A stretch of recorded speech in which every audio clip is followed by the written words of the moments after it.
Technically, of course, Amazon Web Services is probably the most important thing that happened to certainly web and mobile app developers that the press just misses. It's as important as the introduction of venture capital was to this valley. The fact that computing truly has become a utility is kind of like the transformation in the early 1900s, not of electricity, but small motors in factories.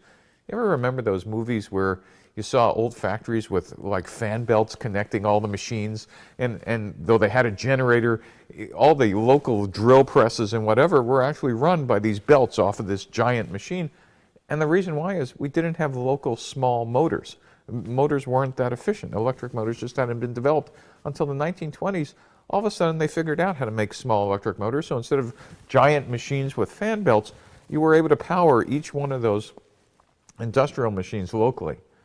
What's happened with Amazon Web Services is truly we've now turned the laptop into that local machine. We no longer need that big fan belt to a workstation or a mini computer or any powerful local processing.